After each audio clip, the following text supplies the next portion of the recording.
નમસ્કાર મિત્રો, સ્વાગત છે તમારું મારી યુટ્યુબ ચેનલમાં। તો મિત્રો 14/6/2024ના રોજ ગુજરાત પોલીસ કોન્સ્ટેબલની પરીક્ષા યોજવામાં આવેલી હતી, જેમાં કુલ ગુણ હતા 200 અને 2 વિભાગ હતા, પાર્ટ એ અને પાર્ટ બી। પાર્ટ એમાં કુલ 80 પ્રશ્નો હતા, પાર્ટ બીમાં 120 પ્રશ્નો હતા। બંને પાર્ટમાં પાસ થવા માટે જરૂરી ગુણ હતા 40%, એટલે કે 80ના 40% 32 ગુણ અને 120ના 40% 48 ગુણ। તો બંનેમાં એટલા ગુણ તમારે પાસ થવા માટે જરૂરી હતા। એટલા ગુણ હોય એને જ મેરિટ યાદીમાં સમાવેશ કરવામાં આવશે। તો સૌપ્રથમ તો મેરિટ બનાવતા પહેલાં ડોક્યુમેન્ટ વેરિફિકેશનનું એક કટઓફ જાહેર કરવામાં આવશે, જેમાં કુલ 12,000 પ્લસ જગ્યા છે, એના ડબલ વિદ્યાર્થીઓ એટલે કે ઉમેદવારોને કેટેગરી વાઇઝ પ્રમાણે ડોક્યુમેન્ટ વેરિફિકેશન માટે બોલાવવામાં આવશે અને ત્યારબાદ એમાંથી ફાઇનલ મેરિટ બનાવવામાં આવશે। તો આપણે એક અંદાજિત કટઓફ જાહેર કરેલું છે, આ ડોક્યુમેન્ટ વેરિફિકેશન માટેનું અંદાજિત કટઓફ છે। તો આમાં થોડો ઘણો ફેરફાર થઈ શકે છે, આ ફાઇનલ નથી, આપણે અંદાજિત બનાવેલું છે, તો એમ નહીં માની લેવાનું કે આ ફાઇનલ છે, આની આસપાસ રહી શકે છે।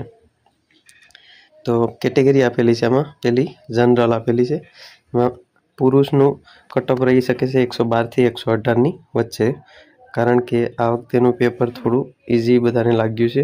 ઇઝી એટલા માટે કારણ કે ગયા વખતે ગુજરાતી પેરેગ્રાફમાં બધાને મૂંઝવણ હતી અને આ વખતે ગુજરાતી પેરેગ્રાફના જવાબ ખૂબ જ સહેલા અને સરળ હતા, એમાં જ હતા પેરેગ્રાફમાં, એના કારણે બધાને પેપર સરળ લાગેલું છે। કારણ કે ગયા વખતે ઘણા ખરા વિદ્યાર્થી એવા હતા કે પાર્ટ બીમાં 90+ માર્ક હતા અને પાર્ટ એમાં પાસ પણ નહોતા થયા, તો એના કારણે આ વખતે સહેલું લાગ્યું છે બધાને।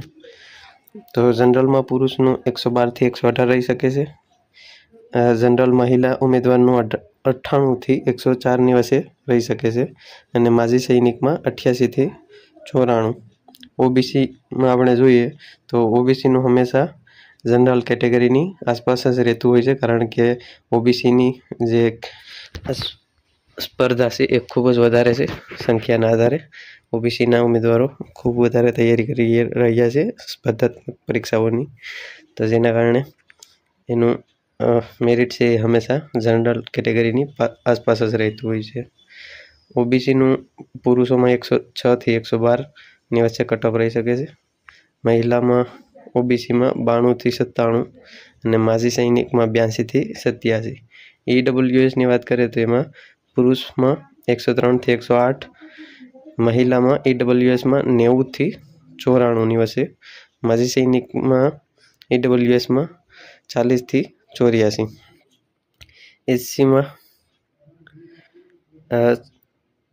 96થી 102 પુરુષમાં અને એસસી મહિલાઓમાં 86થી 90, એક્સ સર્વિસમેનમાં 80+, એટલે કે ફક્ત ક્વોલિફાય માર્ક કટઓફ। ત્યારબાદ એસટી કેટેગરીમાં 88થી 94 પુરુષ ઉમેદવારો માટે અને એસટી મહિલાઓ માટે 82થી 85 અને એક્સમાં 80+, એટલે કે ક્વોલિફાય માર્ક। અને આ થોડુંક મુખ્ય વિશ્લેષણ તારણો આપેલા છે, તો આમાં જોઈ શકો છો જનરલ અને ઓબીસીમાં હાઈ કોમ્પિટિશન, એટલે કે પેપરનું સ્તર સરળ હોવાના કારણે આ કેટેગરીમાં સ્કોર ઘણો ઓછો જશે અને પુરુષોનું મેરિટ આમાં, એટલે કે આ તો કટઓફ આપેલું છે, પરંતુ મેરિટ યાદીમાં અંદાજિત 130+ તો આપણે જનરલના રહી છે અને 130ની આસપાસ ઓબીસીના પણ આ વખતે કટઓફ જાય એવો અંદાજ છે। મહિલા ઉમેદવારોનું આકર્ષક અને સ્કોરિંગ સરળ પેપરના લીધે મહિલાઓ પણ જનરલ અને ઓબીસી કેટેગરીમાં કટઓફ 90થી 100+ની વચ્ચે રહેવાની ધારણા છે।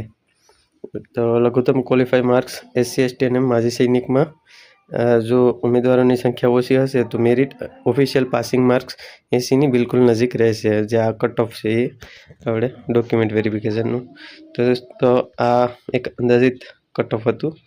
આશા રાખું છું વિડીયો સારો લાગ્યો હશે। વિડીયો સારો લાગે તો લાઈક કરો, શેર કરો, ચેનલને સબસ્ક્રાઈબ કરી દેજો અને આગળ આપણે ફાઇનલ મેરિટ કેટલું રહેશે એનું પણ એક કટઓફ વિડીયો બનાવશું।